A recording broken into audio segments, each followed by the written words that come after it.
Softnya udah rapat ya. Bagus. Ntar tinggal karpetnya Pak. Masa kita kedinginan? Baik. Astagfirullahaladzim.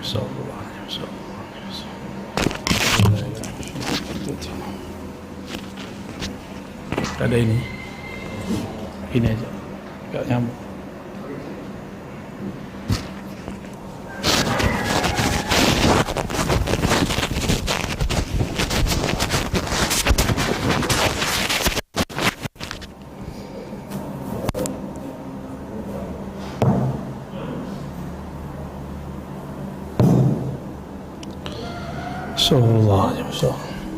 Assalamualaikum warahmatullahi wabarakatuh.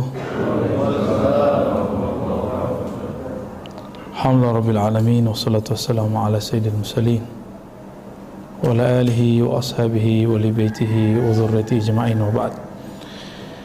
Ini mohon maaf nih, kitabnya nggak kebawa, kita pakai PDF ya. Apa judulnya tadi Pak? Al-Khawf ya. Sebentar ya, saya cari dulu. Al-Khawf secara harfiah, Al-Khawf itu berarti takut ya. Lawannya Roja. Roja berarti harap ya. Allah Al-Jalal. Apa arti Jalal? Keagungan Allah subhanahu wa ta'ala. Kita kalau melihat ada orang yang agung, yang terhormat, maka kita segan. Rasa yang muncul namanya khauf ya, karena kita segan. Berbeda dengan orang yang kita suka takzim kepadanya, tapi rasa cinta kita melewati rasa segan kita. Nah, itu namanya roja, berharap. Itu al-khawf dan roja ya. Kita coba lihat nih apa kata Imam Abu Bakar Ar-Razi tentang bab ini ya. Muhammad Ibn Abi Bakar ya. Al-Khawf halaman 75. Sebentar.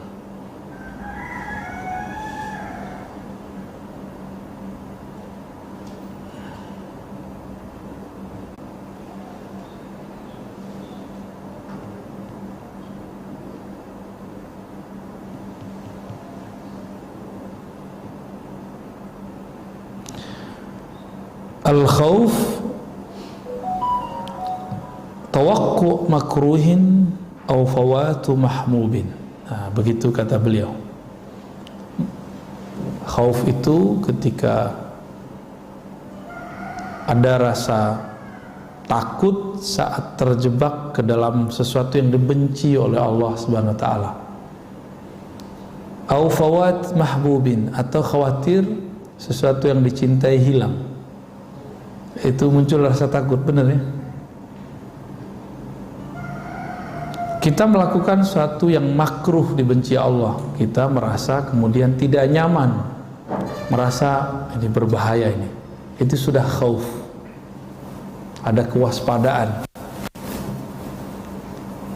Atau bahkan kita malah maksiat lalu muncul rasa bersalah. Itu namanya khauf. Ya, itu maksud teks pertama. Qila huwa istish'arun nafs ma yakduru haluha fil mustaqbal. Rasa yang muncul dalam diri, nah ini penjelasan tambahannya, terhadap ma yakduru haluha fil mustaqbal. Khawatir mengenai di masa depan kita akan merasakan sesuatu yang atau mengotori diri kita sendiri. Kajian-kajian akhir zaman jika tidak berdasarkan ma'rifatullah, yang muncul hanya khauf, rojanya gak ada. Tahu kajian akhir zaman? Kajian-kajian tentang Dajjal, tentang Mahdi, tentang fitnah-fitnah, kekajian di akhir masa nanti. Itu kalau tidak berdasarkan ma'rifat yang tajam, cuma berdasarkan akliyat, hafalan, mungkin analisa-analisa kita terhadap dalil, Itu yang terjadi nanti apa? Rasa khawatir. Maka coba lihat, saya cuma minta Bapak, Ibu, Saudara memperhatikan. Saya ada kajian akhir zaman, orang lain juga punya kajian akhir zaman. Rasakan bedanya. Ada perbedaannya. Kajian akhir zaman kita ambil dari para aulia-aulia dalam memahami dalil, bukan hanya dari para mufakirin, ahli-ahli pemikiran. Karena akhir zaman kabarnya diceritakan oleh Rasulullah. Rasulullah dapat berita lewat kolbu dari ruhnya. Siapa yang mengabarkan? Allah Subhanahu wa ta'ala. Maka cara memahaminya harus lewat kolbu, nggak bisa lewat ini. Kalau lewat ini apa yang terjadi? Beberapa ustadz itu sudah pengen selamat, beberapa dai itu sudah mengajak orang buat perumahan akhir zaman. Pernah dengar? Oh, ini sunnah. Kenapa? Nanti Rasulullah memuji orang-orang yang dia uzlah, dia menyendiri, tidak tinggal di keramaian. Lah hadisnya jelas uzlah. Uzlah itu sendiri. Kalau buat komplek tengah hutan namanya rame-rame. Kalau mau cari duit, bilang aja cari duit, ya. Gak usah bawa-bawa akhir zaman, ya. Atau emang gak ngerti, bilang gak ngerti. Di atas wali ada wali, di atas orang alim ada orang alim. Nanya kepada orang yang lebih alim. Jangan tebak-tebakan, ya. Jadi bab ini bab yang berbahaya. Nah, kajian akhir zaman bisa membuat orang takut. Kalau dia tidak punya ma'rifatullah, maka harus balance antara khauf, roja, rasa takut, dan roja, rasa harap.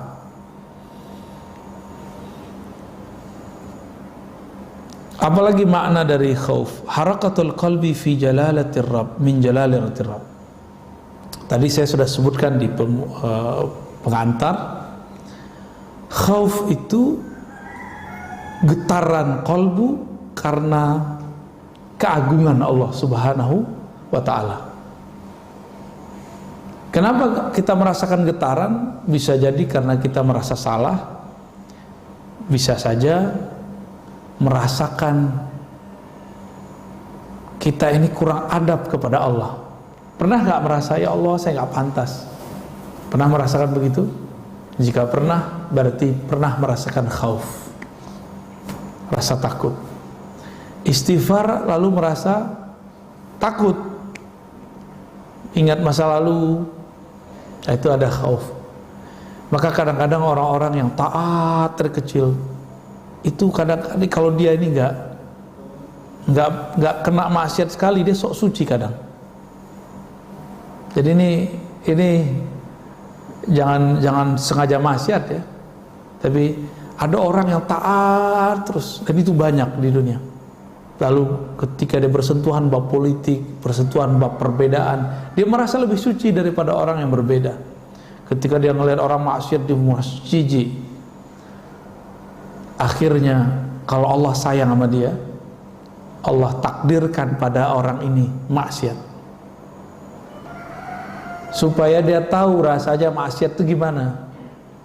Bahwa maksiat itu juga bagian daripada gerakan hidup yang Allah sudah takdirkan. Takdir buruknya orang maksiat putus asa, takdir baiknya orang maksiat tobat. Pilih mana? Itu takdir. Jadi maksiat itu takdir, iya. Tapi usaha kita, tobat itu takdir baiknya, putus asa itu takdir buruknya, mengulangi kembali itu takdir buruknya, tobat kembali itu takdir baiknya. Udah begitu aja terus, ya. Jadi jangan putus asa. Jangan pernah putus asa dari maksiat. Jangan juga kegeeran kalau taat gitu, ya. Kalau putus asa berarti khaufnya berlebihan. Kalau kepedean, apalagi juga diampuni lagi, berarti rojan. Maka ungkapan ulama kita, khauf itu sayap kanan, roja itu sayap kiri. Dengan begitulah seorang hamba usul kehadirat Allah Subhanahu wa ta'ala, ya, sampai kepada Allah. Sampai itu gimana? Allah kan tidak perlu tempat. Sampai di situ berarti sampai merasakan bahwa Allah itu dekat kepadanya. Itu minimal ya. Imam Junaid, Imam Salafus Saleh ditanya anil khauf, apakah itu? Tawakku, rasa takut terhadap ukubah, terhadap balasan Allah, ala majaril anfas, sesuai dengan gerak nafas. Khawatir kalau nafas ini ada nafas yang lupa kepada Allah Subhanahu wa ta'ala. Ini makomnya Imam Junaid. Kita mungkin belum nyampe ya. Beliau ini pernapas dia. Belum kan? Lalu dijelaskan oleh Imam pengarang kitab ini, al-khauf minallahi wajib. Ya, khauf ini babnya wajib, bukan sunnat ya. Wajibun liqaulihi ta'ala wa khafuni in kuntum mu'minin. Takutlah kepadaku ya, surat Al-Imran 175. Takutlah kepada kamu jika memang engkau percaya kepadaku, in kuntum mu'minin. Kalau dalam beberapa ayat lain, misalnya surah Al-Baqarah ayat 40, wa iyaya farhabun, kepadaku kau takut. Nah, kalau di depan iyaya itu ditambahin hanya ya, hanya kepadaku kamu harus takut, selainku tidak ya.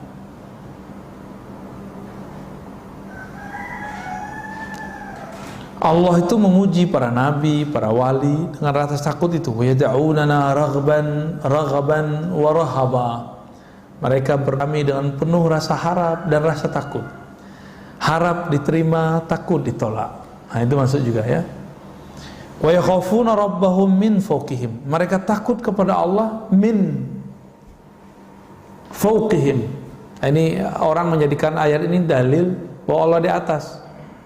Pada min fawqihim, dari atas mereka, itu nggak mesti berarti Allah di atas. Karena kata fawq bisa berarti seperti dalam surah Al-Baqarah, innallaha la yastahi ayyadriba masalan ma ba'udatan fama fawqaha. Kata fawqa itu artinya yang lebih kecil daripada ba'udah. Ba'udah artinya nyamuk ya. Dan ayat-ayat yang lainnya, yakhshawna rabbahum yakhafuna su'al hisab. Nah, dalam sebuah hadis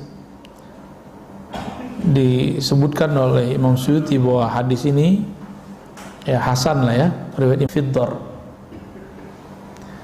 Tidaklah akan disiksa masuk neraka orang-orang yang pernah menangis karena takut kepada Allah. Jadi semua tangisan itu mardud, ditolak, kecuali satu tangisan, tangis. Jadi air mata itu bisa madamin api nerakanya kita. Kita ini masing-masing punya nerakanya. Nah, itu tetes air mata takut itu bisa memadamkan api neraka. Itu dia ya. Kenapa? Karena neraka itu milik Allah. Allah menyebutkan neraka sebagai simbol daripada siksanya, jalalnya. Siapa yang nangis di situ terlihat ada jamalnya Allah, rahmatnya Allah Subhanahu wa ta'ala. Bagaimana Nabi mengilustrasikannya? Tidak akan masuk neraka, tidak akan disiksa orang yang takut kepada Allah lalu nangis sampai air susu ke dalam susunya. Bisa nggak air susu balik? Nggak pernah bisa ya, nggak pernah bisa. Sekali keluar ya udah nggak bisa masuk lagi. Berarti selama-lamanya. Nah, ini yang menarik nih. Maka saya nggak percaya ada orang murtad itu kecuali dia belum benar-benar Islam sebenarnya. Orang-orang yang pernah nangis menyebut nama Allah, itu rasa tangis itu, rasa getar di kolbu itu tidak akan pernah hilang. Dia akan ada selama-lamanya. Belajar lewat zahir dulu, batin dulu yang dibenerin. Kalau hijrah, yang dihijrahkan kolbu dulu, bukan zahirnya. Supaya kolbu ini benar-benar bergetar kepada Allah, disebut namanya, maka kemudian ada getarannya, disebut namanya di hadapannya. Ya. Ini banyak orang hijrah, ngaji, tapi apa yang terjadi? Kolbu tambah keras, sibuk nyalahin orang, berarti nggak ada yang nggak beres di kolbunya itu. Ya. Jadi kalau kita benar-benar mau belajar Islam, mulai dari kolbu, karena Al-Quran turunnya ke dalam kolbu, bukan ke sini. Ini hanya alat untuk memahami, menerjemahkan bahasa-bahasa kolbu. Ya.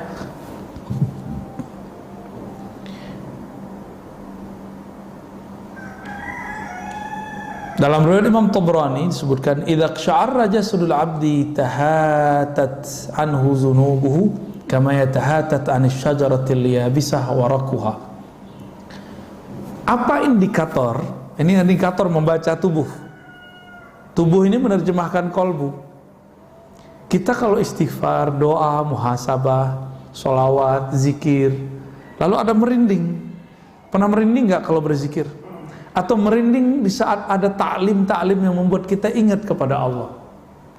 Jika antum merasakan itu, maka pada saat itu tahatat zunubuh, dosa-dosanya gugur seperti gugurnya daun-daun di musim gugur.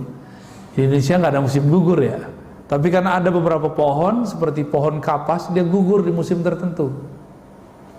Coba perhatikan dia, ketika kolbu ini bergetar, tubuh ini kemudian merinding, bulu roma kita merinding menyebut nama Allah, merinding mendengarkan kalam-kalam Allah, kalam-kalam Rasulullah, kalam-kalam ulama, aulia-aulia Allah. Itu merindingnya membuat kita diampuni. Ya, nah, itu indikatornya. Antum baca sholawat, ada perasaan merinding nggak? Gitu. Itu lagi dijawab tuh sholawatnya sama Rasulullah Sallallahu Alaihi Wasallam, ya. Karena kebanyakan orang nggak merasakan, ya. Walakin la tash'urun, tapi kamu tidak mengetahui, tidak merasakan. Tash'ur dari syar, bulu roma. Tapi kamu, bulu romamu tidak merasakan hadirnya para aulia, hadirnya para syuhada yang sudah wafat. Jika para aulia, para syuhada masih hidup di alam lain, nabi yang membuat syuhada itu mulia, aulia yang karena nabilah mereka menjadi wali, kira-kira lebih aula ayyakuna hayyan, lebih utama hidup, ya. Lebih Bismillah.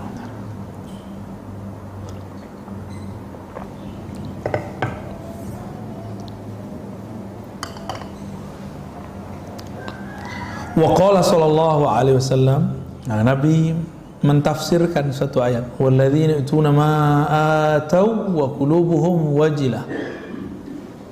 Orang-orang yang memberikan apa yang mereka berikan dan kolbunya penuh dengan rasa wajlah, rasa takut. Ai khaifah alla yuqbala minhum a'malul bir. Jadi kita nih ciri-ciri indikator kalau kita sudah ada masuk nih rasa takut ke kolbu, kita beramal, memberi sedekahkah, berzikirkah, sholat, lalu ada perasaan khawatir nih nggak diterima, merasa nggak pantas diterima, itu masuk semua tuh ke bab khauf. Kalau indikator ini sudah ada, berarti sudah mulai bagus kolbunya, ya. Kana an-nas ya'uduna Dawuda wa yazunnuna annahu marid wa lam yakun bihi illa shiddatul khauf min rabbih. Jadi ada satu riwayat, ya, bahwa dalam Israiliyat Nabi Daud sakit, terlihat sama orang, tapi sebenarnya beliau nggak sakit, beliau cuma ketakutan habis membaca Az-Zabur, lalu badannya lemas, bergetar, panas dingin. Jadi dulu para nabi baca ayat-ayat Allah sampai begitu. Kalau kita enggak, ya, nggak ada yang begitu, ya. Di zaman Hasan al-Basri itu ada orang baca surah Al-Hadid sampai di ayat 16-nya pada pingsan. Kita nggak ada yang begitu. Apa yang salah ini? Ya. Maka minimal merinding-merinding lah kalau dibacakan ayat lalu disebutkan maknanya. Waktu kemarin saya baru pulang dari Sumatera, ya, dari kampung saya. Itu macam-macam berteriak di sana. Ada yang merinding begitu, ketakutan dia kepada Allah. Wajlah, bulu romanya merinding. Sampai-sampai dia nggak tahan, dia berteriak, ya Allah. Ada juga yang kurang ajar, kita belum selesai ngomong dipotong. Ya, ada juga yang begitu, gaya badui. Angkat tangan langsung ngomong, itu kan badui itu. Orang kalau angkat tangan gimana hadapnya? Dipersilahkan dulu baru ngomong. Itu saya diuji juga tuh Pak, diuji perasaan saya gimana. Ya. Itu suul adab itu, ya. Adab yang buruk. Nah, itu terjadi Pak. Tapi yang bagus adab banyak juga. Cuma kadang-kadang kita diuji sama yang buruk adab doang. Ya. Nah, ada sebuah kalam, ini hadis juga. Rasul hikmah khafatullah. Hikmah, orang kan belajar hikam, lalu menemukan hikmah dalam hidup. Apa inti dari hikmah? Makhafatullah, rasa takut kepada Allah Subhanahu wa ta'ala. Maka dikatakan di sini, man khafallaha khafahu kullu syai' wa lam yakhaf wa man lam yakhafillah khafa min kulli syai'. Nah, ini hadisnya, riwayatnya hasan ya kalau digabung dengan riwayat yang lain. Siapa yang takut kepada Allah, maka segala sesuatu akan takut kepadanya. Maksudnya kalau kita segen kepada Allah, maka semua di alam semesta akan segen kepadanya, kecuali jin dan manusia yang durhaka kepada Allah. Sebaliknya, siapa yang tidak takut, tidak segan, tidak hormat kepada Allah, maka dia akan takut kepada segala sesuatu. Apa aja takut? Corona takut, enggak corona takut. Trauma 2019 takut, tar mau 2004 takut duluan. 2024 belum datang udah takut duluan. Corona berikutnya belum datang udah takut duluan. Kedinginan ini ya. Jangan-jangan lebih kotoran itu Pak ya, karena jangan-jangan jarang dicuci tuh. Taruh aja kan, percaya kalau bersih. Kalau kita batuk-batuk di situ. Kalau karpet semoga dibersihkan sering-sering ya. Kalau semoga tiap hari ada yang bersihin. Ya emang usahanya lebih banyak sih. Di masjid-masjid besar sudah rapat, sudah ya. Semoga coronanya masih tidur lah. Kalau nanti muncul bangun ya siap-siap aja Pak ya. Raditu billahi rabba, ridha kepada Allah. Virus itu nggak ada yang bergerak sendiri, itu ada intervensi manusia. Berarti ada yang makar kan? Bener, ada yang makar toh? Takut nggak Pak? Yang ngeri kalau kita dengar cerita konspirasi, ngeri. Tapi tenang aja, Allah itu baik, lebih cakep dalam membuat makar. Fallahu khairul makirin. Mereka mau makar sekarang, silakan ente makar ya. Allah Tuhan kita lebih baik makarnya. Maka kurang-kurangi Pak karbo dari sekarang. Tuh saya virus itu tumbuhnya lebih gampang kalau ada karbo. Kurangi yang manis-manis di badan. Bapak ini hidung manis ya. Itu khairul makirin. Lebih baik makarnya daripada mereka. Tenang aja Pak. Nggak ada namanya orang buat jahat terus dia enak, nggak ada. Ya. May ya'mal syarran wa may ya'mal syarran yarah. Yang berbuat buruk cash kontan dia akan melihat hasilnya. Itu aja. Jadi saya itu udah hilang kadang-kadang rasa khawatir itu untuk masalah-masalah yang gituan. Nah, yang saya takutkan Allah ini terima kita atau enggak, itu aja yang saya khawatirkan.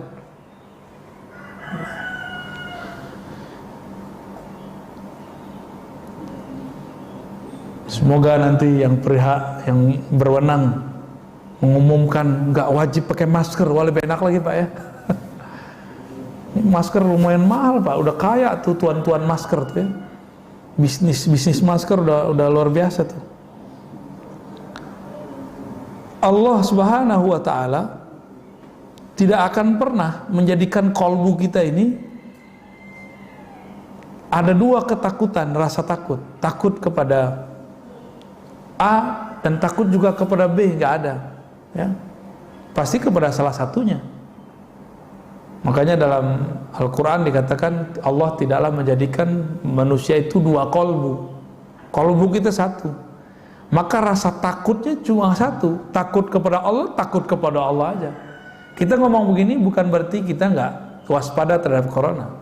Kepada corona bukan khauf tapi waspada. Bisa bedain? Kita tidak takut corona tapi kita waspada kepada corona. Kepada Allah takut. Bisa bedain? Jangan konyol juga bilang gak usah takut kepada corona, gak usah waspada. Itu konyol juga tuh. Mengada buktinya orang meninggal kok ya. Kalau antum gak percaya, gak masalah. Buktinya ada ya. Semuanya ada. Jadi kita gak usah terlalu kemakan teori-teori yang aneh-aneh juga.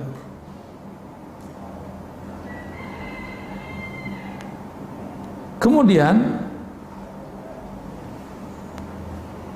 disebutkan di sini, wah hilang lagi dia. Ya.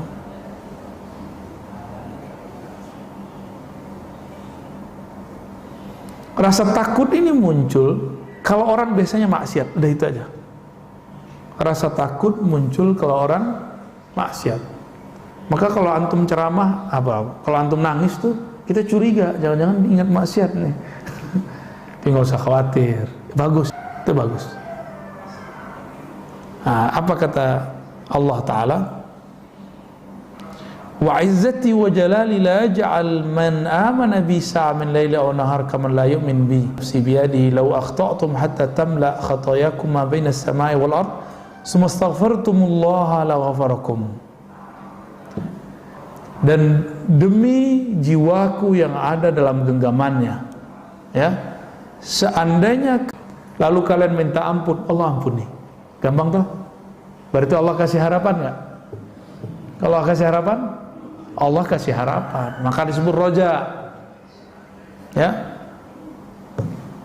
Itu kenapa ada suara saya lagi tuh Pak? Ya, kecilin aja Pak.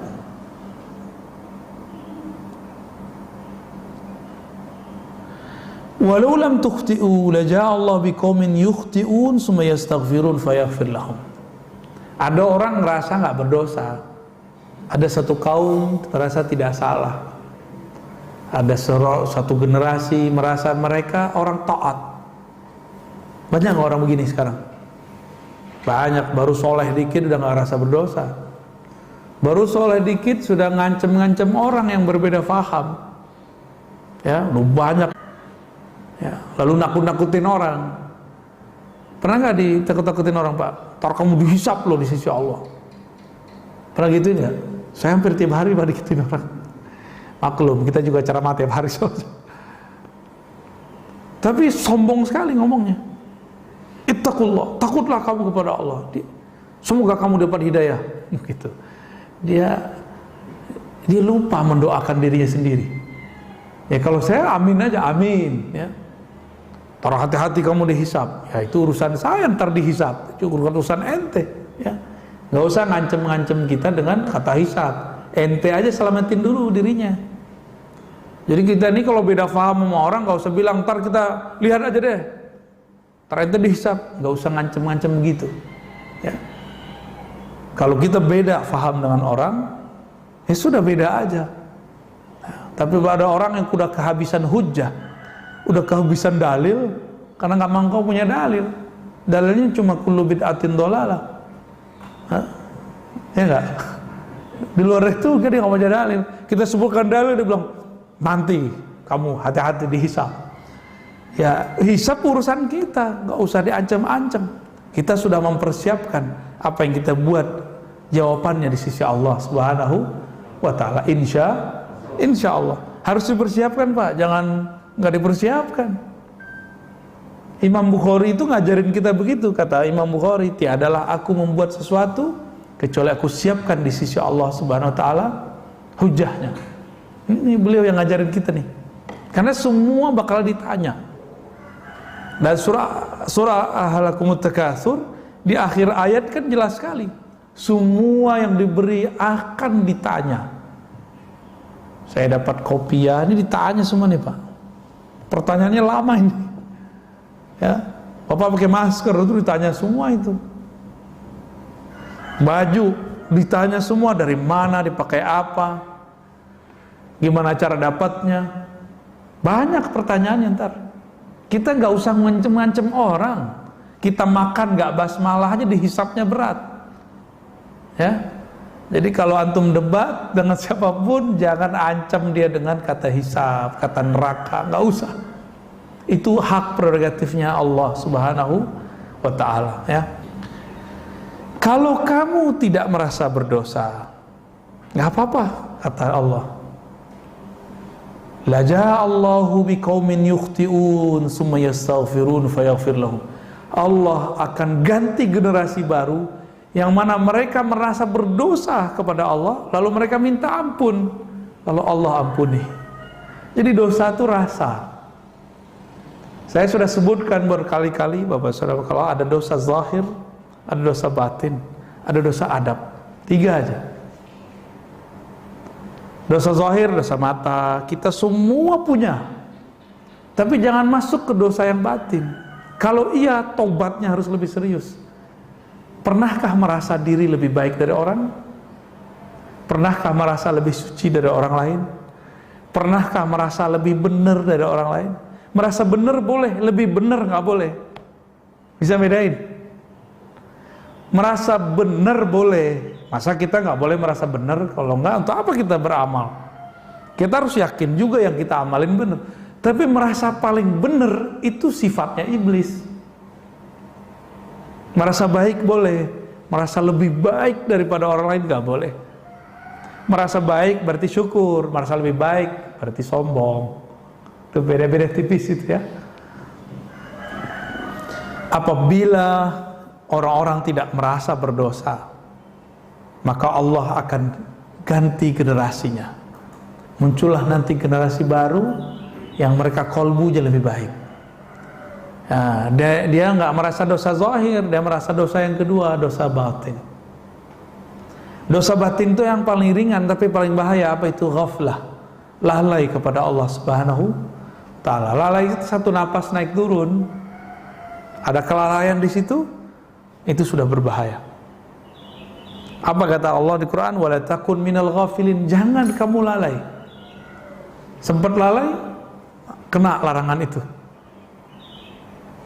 Beriman kekasih Allah, dia merasa bermaksiat walaupun dia nggak perlu korupsi, zina, ngambil hak orang, nyakitin orang, nggak. Dia lupa, ingat Allah di kolbunya sudah disebut maksiat. Apalagi kalau dia pernah dosa zahir, itu lebih dahsyat lagi tobatnya.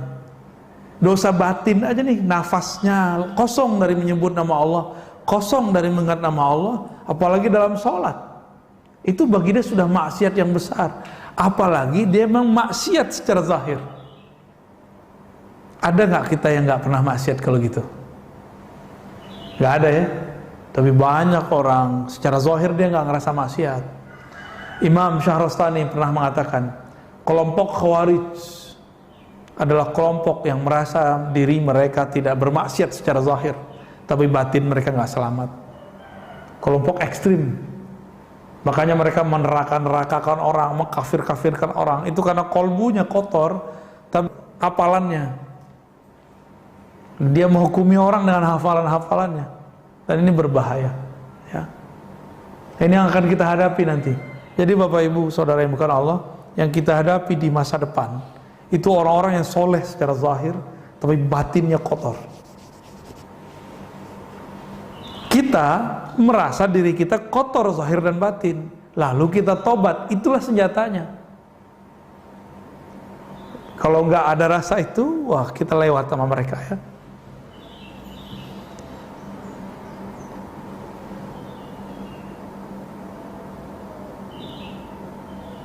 Innama yadkhul jannata man yarjuha. Nah, ini hadis menarik juga nih. Hadis yang juga didapatkan di riwayat Imam Baihaqi ya, dan riwayat lain. Yang masuk surga itu hanya yang mengharapkan masuk. Yang masuk neraka itu yang tidak pernah berharap masuk surga, yang putus asa daripada rahmat Allah Subhanahu wa Ta'ala. Ya. Baik.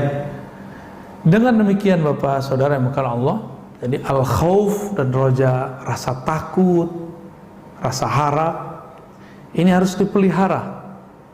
Nah, inti dari rasa takut itu bukan hanya sekedar dari maksiat, tapi inti dari rasa takut itu karena Allah itu punya sifat namanya Jalal. Apa tadi namanya Jalal? Keagungan. Kita segan kepada Allah Subhanahu wa ta'ala. Ini ilustrasi biar gampang, Pak. Punya guru nggak dulu yang kita segani di sekolah? Berani nggak buang sampah depan dia? Nggak berani ya? Tapi kalau gurunya pergi, buang sampah lagi nggak? Iya, berarti kita takut kepada dia. Ada guru yang kita sukai dulu di sekolah? Ada ya? Lalu dia ketika mau buang sampah, di depan dia yang buat sampah. Dia mau ambil sampah. Karena kita sayang sama dia, kita bilang, maaf Pak Guru, biar kami aja yang buang. Udah sayang. Jadi khauf dan roja ini dua kejadian rasa yang dia bercampur aduk di kolbu. Bercampur aduk di dalam kolbu. Pernah suka seseorang? Pernah ya? Khawatir nggak kalau cinta kita ditolak? Iya. Galau nggak kalau kita nggak diingat-ingat sama dia? Galau ya. Jadi kalau dia nggak kirim salam, kayaknya aneh hari itu. Atau kalau nggak ketemu dia sesaat, kayaknya aneh. Nah inilah bab yang mau saya sampaikan sebagai penutup.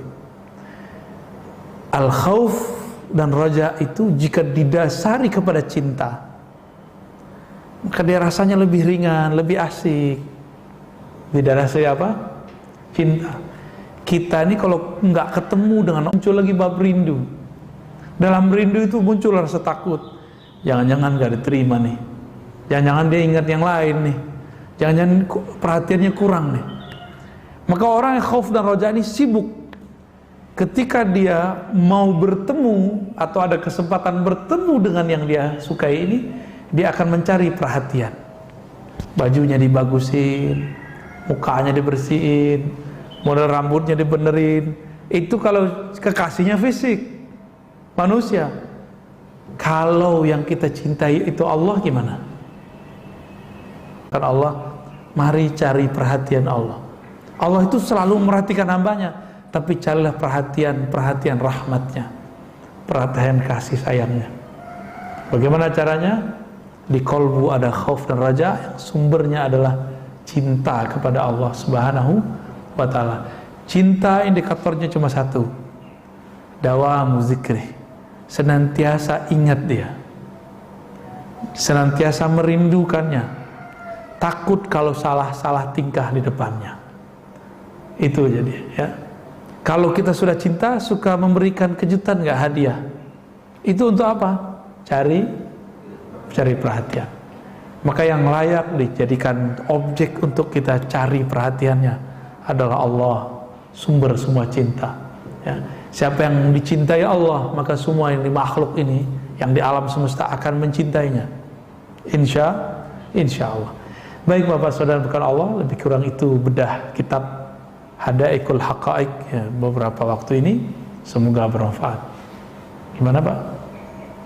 Baik, terima kasih Silahkan Bapak Ibu jamaah sekalian, bila ada yang ditanyakan.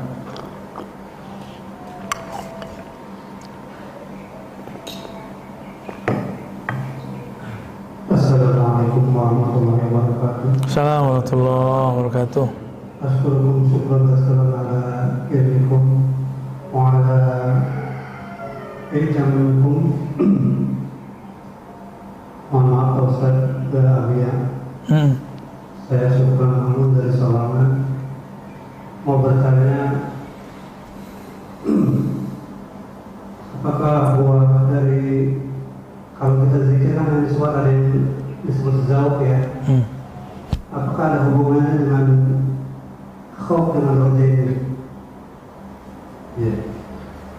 Yang kedua pertanyaan saya, mohon maaf, saya dengan bahasa Arab karena ini pribadi saya.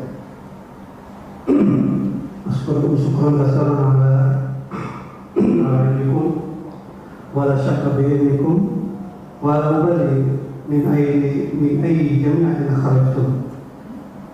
أولا سمعت من الآخر قولا من الآخر إذا ذكر الذاكرون ثم حتى يخرج منيا من ذكره هذا صحيح أو غير صحيح؟ والإجابة كفى بالصحيح وغير صحيح خلاص. شكرا كثيرا على اهتمامكم وعلى يومكم. Oke. Tadi pertamanya saya lupa Pak. Kalau zikir ada disebut zauk, rasa. Apakah buah daripada ini Pak? Rasa takut. Iya. Bukan buah dari rasa takut, tapi buah dari kenal. Kenal dulu, baru ada cinta. Cinta dulu, baru ada rasa harap dan cemas. Baru ada rasa. Mungkinkah kita ada rasa dengan orang yang kita kenal? Apalagi kepada Allah. Jadi sebelum berzikir, kenalilah yang dizikirkan itu siapa. Jadi kalau banyak orang di luar sana belajar zikir, tapi nggak ada efek di kolbunya, itu masalahnya cuma satu, dia tidak mengenal siapa yang disebut. Sederhana aja, ya. Kita kalau kenal siapa yang kita sebut, oh fotonya kita jaga, namanya kita jaga. Pernah nyimpen foto kekasih kan, jatuh, kita ambil nggak? Rela nggak itu foto kekasih kita injak? Enggak. Bapak kenal Muhammad, tulisan begitu, misalnya ada di tulisan jatuh, kita biarin. Kita kan tahu ini nama Nabi Muhammad, walaupun itu, tapi ini nama Nabi. Karena kenal yang punya nama, maka simbol-simbolnya kita jaga. Jadi dimulai dari kenal dulu, ya, gitu Pak. Yang tadi kedua udah terjawab ya. Itu ahwalnya Syekh Abdul Qadir Jilani. Sahih, sahih. Ya. Sayyidina Ali begitu. Sayyidina Ali kan mengatakan kuntu rajulan mazza'an. Aku adalah seorang laki-laki yang mazza'. Nah, kenapa? Bukan karena Fatimahnya sebenarnya, tapi karena beliau lagi ahwalnya adalah cinta kepada Allah Subhanahu wa taala. Ya. Gitu, Pak. Ada kalam dari Imam pengarang kitab ini, Ibnu Abi Bakar Ar-Razi, la taghtar bi khasratil ibadah fa in iblis ba'da qasrati ibadatihi laqiya ma laqiya. Jangan tertipu dengan banyak ibadah, karena iblis beribadah puluhan ribu tahun lalu terjadilah kesalahan yang kita sudah tahu kesalahannya. La taghtar bi kasratil ilm. Jangan tertipu oleh banyak ilmu, karena dulu ada namanya di masa dulu Bal'am, punya ilmu tentang ma'rifatul asma, mengenal nama-nama Ismul Azam, nama-nama Allah. Saktinya bukan main dia. Tapi dia kemudian terlaknat juga. La takhtar ya, bi musahabati as-salihin. Jangan bangga dulu berteman sama orang soleh, ya. Kenapa kata beliau? Fala rajula a'zam qadran min Nabi sallallahu alaihi wasallam wa lam yantafi aqaribuhu bi mukhalatati. Tidak ada makhluk yang lebih sempurna, lebih bermanfaat, lebih hebat daripada Rasulullah sallallahu alaihi wasallam. Benar ya? Tapi apakah kerabatnya dapat manfaat dari beliau? Abu Jahal, Abu Lahab dapat manfaat enggak? Enggak. Jadi kita dekat sama orang itu belum cukup, tapi ikut dia itu baru benar. Ya, belum cukup, tapi kita kemudian mengikuti dia, tasdik kepadanya, itu yang benar. Ya, kita dekat sama orang soleh tapi ngomongin dia, gue mau deket tapi kalau beramal belum. Tapi hatinya gimana? Percaya, syak atau gimana? Jika percaya, Allah terimalah percayanya. Jika tidak, ini masalahnya. Ya, oke, barangkali itu. Lanjut, ada lagi? Apa cukup? Itu ada.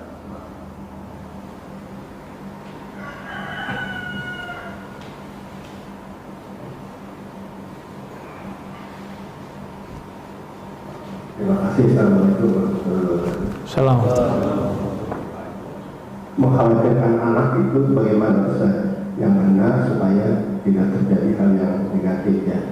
Karena ini kan generasi yang tidak boleh kita meninggalkan generasi yang lemah, kata Rasulullah seperti itu. Nah sekarang kan di lembaga pendidikan yang mahal, ya, apakah cukup di tempat lembaga pendidikan yang mahal?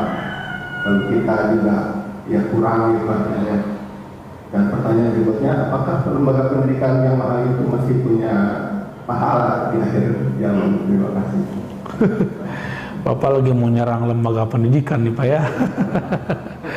Baik. Mengkhawatirkan anak itu bagian daripada khauf, tapi khauf untuk generasi. Dan khauf ini nggak boleh cuma dengan galau. Kejadian itu kan terjadi juga di masa sebelumnya. Generasi sebelumnya begitu juga. Toh galau nggak galau, generasi berjalan terus. Terus gimana? Yang tidak berubah di alam semesta itu cuma Allah. Kan Allah lah yang menciptakan alam semesta. Ya, kekuasaannya nggak berubah. Ya, yang dikuasainya berubah. Jadi dekatkan anak itu kepada Allah. Cara mendekatkan anak bukan dengan banyak sholat, Pak. Kenalkan dulu dia sembah siapa. Jadi jangan paksa anak tuh sholat kalau dia belum kenal siapa Allah. Pelan-pelan kita ajarin ya. Allah itu yang ciptain ayah, ibu, kamu. Maka untuk mengenangnya, mengingatnya, kita menyembahnya. Gitu. Ya. Kamu kalau punya orang tua pasti pengen pulang gitu. Pengen pulang ngecas itu. Sumber alam semesta itu kan Allah. Maka kalau orang ini hidup di dunia nggak kembali kepada Allah, nanti dia kayak anak nggak jelas dia mau pulang kemana. Energinya nggak ada. Jadi memikirkan pendidikan anak ini bagian dari khauf. Ya. Tadi khauf dan roja untuk diri sendiri, tapi sekarang Bapak bertanyanya untuk orang lain, itu anak kita sendiri. Wajib Pak. Tapi tidak cukup dengan rasa takut. Jangan karena rasa takut kita kemudian kita paksa anak kita ibadah sholat. Ajarin dulu dia cinta kepada yang dia sembah.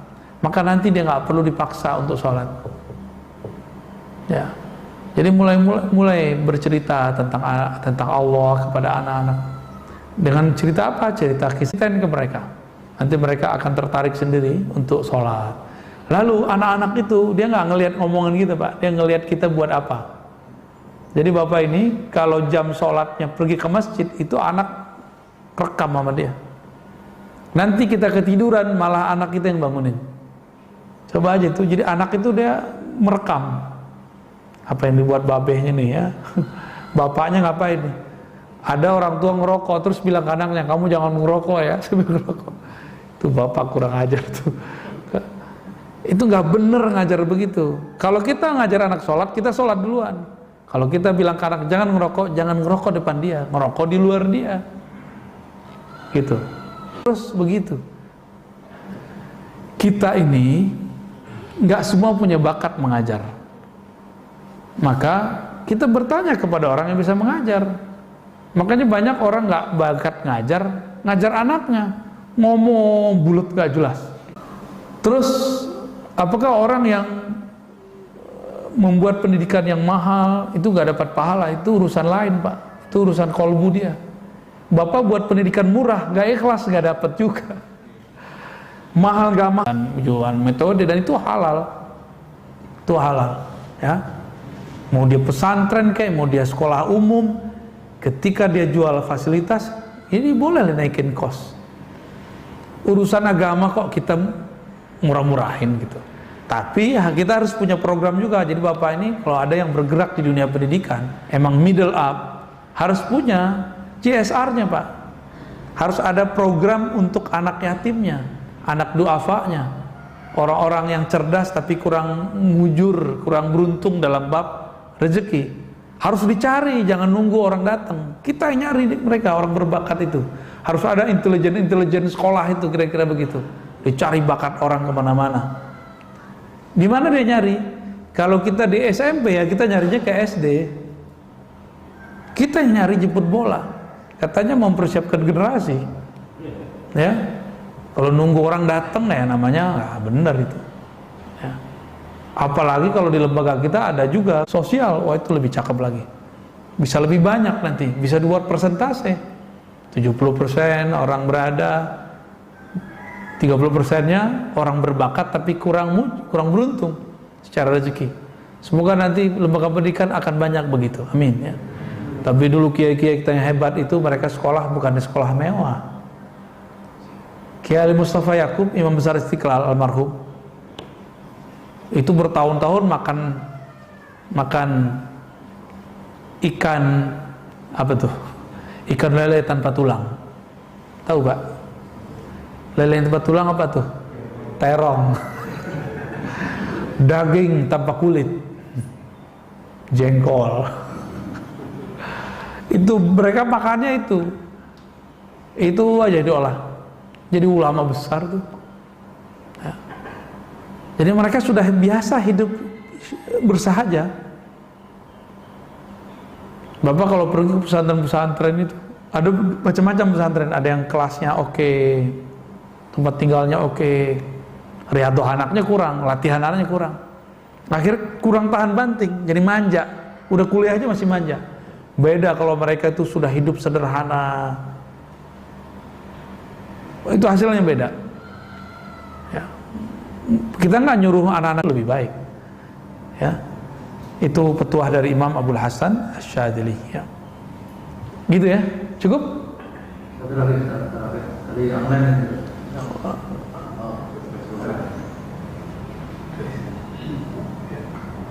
Terima kasih. Assalamualaikum warahmatullahi wabarakatuh. Assalamualaikum warahmatullahi wabarakatuh. Ya, saya muliakan yang saya hormati Buya kita, Dr. Radhi Hasim. Saya ingin bertanya, sekitar tahun 1999 saya belajar zikir di komplek AL di Pasar Minggu ya. Oh, syukur apa? Tawakal. Raudatul Askar ya. Tawakal. Jadi dari 2019 sampai 2004 gitu, 2006 selama vakum itu saya setel radio aja gitu. Sampai sekarang gitu. Sekarang gitu, jadi awal-awalnya saya dengar ini biasa tuh gitu ya. Radio Roja apa radio apa? Radio Roja gitu ya. Oke. Ya itu sebelah gitu. Rajin juga ya. Jadi akhirnya tapi saya nggak membatasi sendiri ya. Ya, apa aja didengar gitu. Saya ini gitu kan. Terus juga nggak suka membina atau segala macam gitu ya gitu. Jadi sekarang ini sejak mendengarkan tausiah-tausiah dari dia, gitu, saya benar-benar tadinya setengah-setengah, sekarang mutlak gitu ya. Alhamdulillah gitu ya. Jadi saya ingin izin dari Buya gitu. Izin itu mengembangkan zikir tadi gitu. Jadi boleh nggak gitu saya itu mentalkin ke saudara-saudara gitu, kemana-mana gitu kan. Dan ingin izin dari Buya juga gitu. Ingin bersama ke Buya gitu. Zikir gitu. Jadi mohon penjelasan dari Buya. Terima kasih Buya. Assalamualaikum warahmatullahi wabarakatuh. Ya, mengenai izin memberi talqin itu ada prosesnya ya. Pertama latihan zikir dulu sampai zikir itu sudah mahir, sudah jadi alam bawah sadar kita, maka energi zikir ini baru bisa itu namanya talqin. Jadi mentalkin zikir, mengajarkan zikir itu gak mudah, karena dia butuh energi yang kuat. Kita mau mengurung kolbu orang ini, kita semacam apa ya, kita kurung dari semua arah biar dia nyebut nama Allah. Gimana caranya? Itu namanya talqin. Maka energinya harus dahsyat, harus kuat. Kalau untuk dapat izin talqin dari saya tidak mudah ya, karena saya termasuk yang dapatnya susah. Orang yang dapatnya mudah, dia ngasihnya mudah. Kecuali antum mencari guru lain yang dapatnya mudah, silakan. Tapi kalau lewat saya, biasanya mulai dari zikir khafi, sebut nama Allah, ada zikir beberapa macam kurikulum, sampai kemudian kepada taraf, ya ayyuhallazina amanu dzkurullaha dzikran katsira. Wahai orang beriman, berzikirlah kepada Allah sebanyak-banyaknya. Baru nggak pakai kurikulum lagi zikirnya. Jadi kurikulum itu sama kayak kita belajar Quran, pakai tajwid nggak? Pakai Iqra. Ada nggak Nabi ngajarin Iqra? Ada nggak Nabi ngajarin pakai metode Baghdadi, Qiraati, Tilawati? Nggak ada. Metode ini dibuat supaya orang bisa baca Quran. Kalau sudah bisa baca Quran, khatam deh Quran, dia boleh ngajarin orang. Gitu. Jadi kapan talqinnya boleh diizinkan? Kalau sudah mahir, ya. Nanti cek dulu, kita latihan zikir lagi, ya. Latihan zikir mulai dari Ismul Jalalah, Lataif, Nafi Isbat, Tahlil, minimal itu dulu. Baru nanti kita minta kepada Allah, ya Allah izinkan. Biar energinya langsung Allah yang nurunin, bukan saya yang ngasih. Ya. Jadi kenapa talqin-talqin zikir nggak berasa di beberapa majelis? Karena dia mengandalkan energi zikrullah dari kolbunya. Padahal kolbunya tidak selalu ingat kepada Allah. Tapi kalau kolbunya sudah bertawakal kepada Allah, Allah berikan energi, walaupun yang ikut 100.000 orang itu akan zikrullah. Insya Allah. Gitu Bang ya. Dari Online.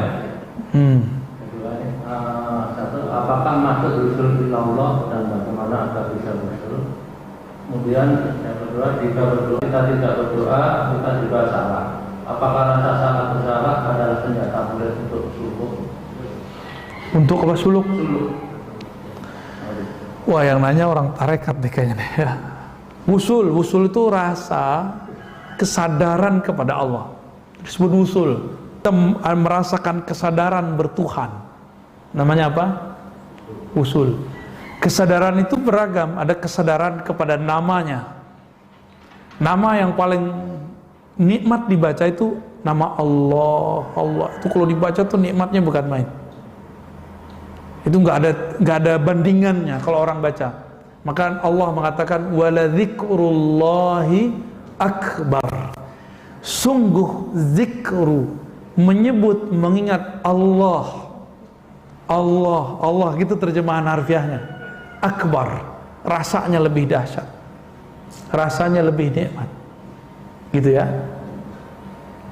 Ya, minimal usul di situ dulu, baru nanti usul pada afal Allah. Kita kalau ngeliat gerak, yang terlihat adalah peran Allah. Nah, ini kebanyakan orang nama pun belum masuk ke kolbunya, apalagi dia melihat afal Allah. Teman-teman yang melakukan Allah, apa yang terjadi di dunia ini sekarang perbuatan Allah bukan? Ridho nggak? Hah? Corona buatan manusia zahirnya, tapi izin dari Allah bukan? Ada nggak di alam semesta sesuatu terjadi kalau Allah nggak izin? Berarti ada Tuhan selain Allah. Maka mesti corona ini walaupun intervensi makhluk, kan Allah juga yang menginginkannya, tapi Allah tidak meridhoinya. Itu. Maka kita, karena dia menginginkan, kita terima aja. Kita terima, kita jalani. Makanya saya mengajak teman-teman, kita sekarang dipaksa vaksin aja. Ustadz ini nggak jelas. Bukan, ini justru jelas. Ya antum bolehlah nggak terima sakti, tapi kalau nggak vaksin bisa naik kendaraan kemana-mana kan nggak bisa. Maslahatnya sekarang kita pikirin. Mudarat di badan tinggal dibuang pakai bekam kok, enggak. Jadi kita nggak usah takut-takut amat tuh masalah-masalah begitu. Tapi kalau sudah masuk nama Allah, nanti kita akan melihat bahwa Allah ini berperan di alam semesta.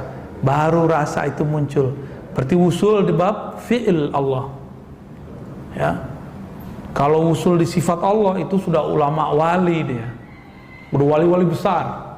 Kutub-kutub zaman dulu makomnya di situ.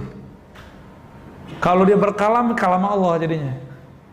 Kan sifat itu dalam bahasa Arab, wali-wali Allah yang sudah sampai kepada sifat, dia kalau dengar nggak pakai telinga ini lagi. Dengarnya sudah dengan pendengaran yang lain. Allah yang memperdengarkan kepadanya. Itu bedanya. Dia kalau belajar nggak berataskan mata lagi, mata membaca, telinga mendengar, tapi lebih dari itu. Mungkin matanya mendengar, melihat, telinganya mendengar yang ada di sekitar, tapi ruhnya sudah melayang sampai ke wilayah lain. Ayat yang sama bisa diterjemahkan lebih dalam daripada orang-orang biasa. Orang kampus jelasin, pusing kita, tapi kalau dia jelasin, kita merinding-merinding. Nanti bisa ke sana, Pak. Ayat yang sama loh ya. Lalu kalau ada merasa tidak pantas kepada Allah, bisakah suluk gitu kali ya? Itu awal suluk kah? Ya, itu namanya ahwal, keadaan rohani yang terjadi pada orang yang sedang hendak datang kepada Allah. Ya, bagian dari awal suluk sih, boleh. Belum akhir itu, ya. Demikian lebih kurang ya. Semoga bermanfaat, semoga pagi kita diberkahi oleh Allah dua hal, dengan pagi berjamaah dan pagi mengaji, membaca kita, mendengarkan ilmu-ilmu tentang ma'rifatullah. Semoga Allah menerima apa yang kita lakukan. Amin rabbal alamin. Sallallahu alaihi wasallam. Assalamualaikum warahmatullahi wabarakatuh.